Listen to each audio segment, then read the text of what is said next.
we sort of frame it in a negative way, don't we? Well, there's been a drop compared to other nations. But actually, then, at other times, we talk about the housing market overheating. So, how does it's a very good question, because what can happen is, even if prices fall, and other people might be thinking, or maybe a first-time buyer might be rubbing their hands with glee and thinking, oh, I can get on the housing ladder now, or more easily. But actually, in reality, falling prices tend to put lenders off as well.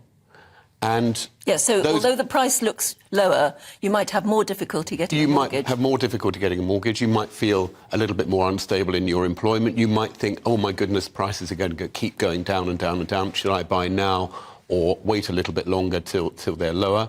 Your employment might be a little bit uncertain, so you're worried about taking on debt. So I don't think coming off a little bit is such a bad thing. It's just the momentum of transactions and getting people to actually move, which is the issue. It's not just a question of price. That makes life really difficult, doesn't it? Because the next question to you is, well, when is a good time? Yeah. Well, who knows? But what's actually happening on the ground in our offices are that people are negotiating very hard. A lot of people made money, or on paper anyway, from the stamp duty holiday after the pandemic. So they're sitting on paper gains. So the sensible ones are actually saying, well, yes, I did make quite a bit of money on paper. I want to get on with my life. The house is not in the right location. It's too big or too small for me. I'm not going to get that headline price, but let's move. How much of it is driven by landlords? Because I know there is a lot of landlords. You assume landlords have got loads of money. Clearly, a lot of them haven't, and they're finding that their rent isn't, with the increased mortgages, the rent isn't covering the mortgage, and they're selling up as a result. Is that a big issue? It is, and it's actually a very key point for the housing industry and part of the so-called housing crisis, because a lot of people who are renting have seen those rents shoot through the roof, and they're now paying maybe more on rent than they would on a mortgage. They're a little bit nervous, as Anne said, about prices, but they'd rather pay their mortgage than someone else's mortgage. Absolutely. And they'd rather get on the ladder if they can. And if those people are able to get onto the ladder and buy, that's releasing more properties and therefore keeping rents in check, which is what we basically want. Responsible people in property want to see transactions. They want to see people moving who want to move. The painful thing about the housing market, when you're actually in it, is that you've got to try and marry up the selling of your house with the buying of another one that you want, which is really difficult, as we all know. Yeah. Is it ever a good idea to sell when you think the price is good and you can get a good price, to sell it and put that money in the bank or whatever and then maybe rent for 6 months until you feel that the market has come down enough for you to get a bargain?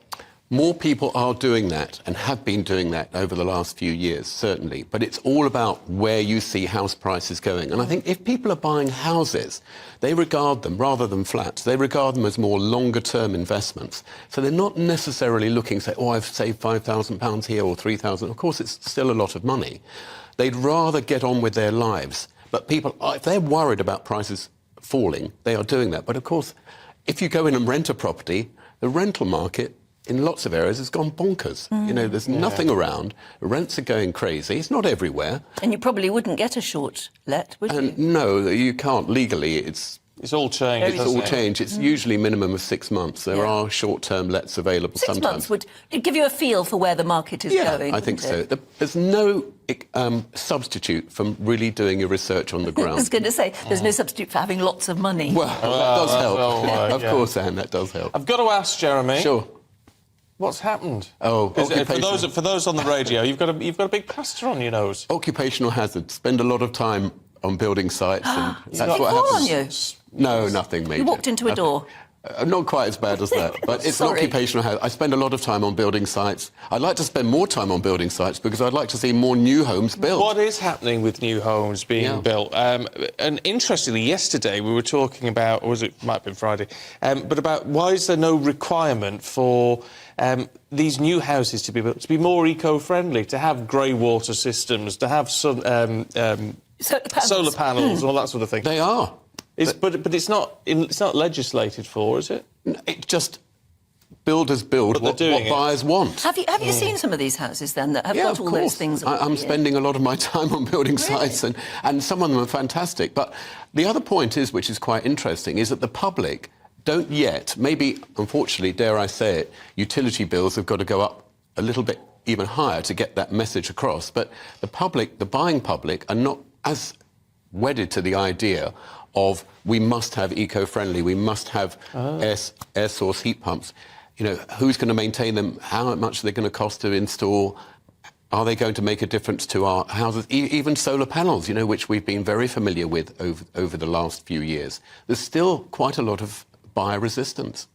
Oh, that's Why interesting. would there be? But I don't understand. Because we were reporting the other day that actually it seems like house prices are going...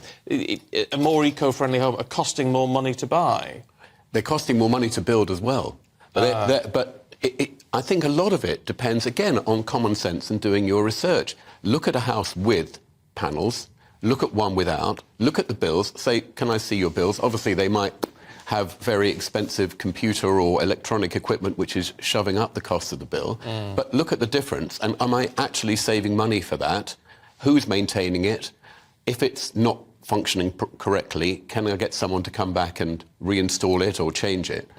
Those are the practical questions. I mean, the first aspiration is great. Let's save some money. Yeah. You've got to Fair stay. point. You've Why got to not? stay in it for a long time in order for you to see I think that's a fair comment. any Yeah. payback.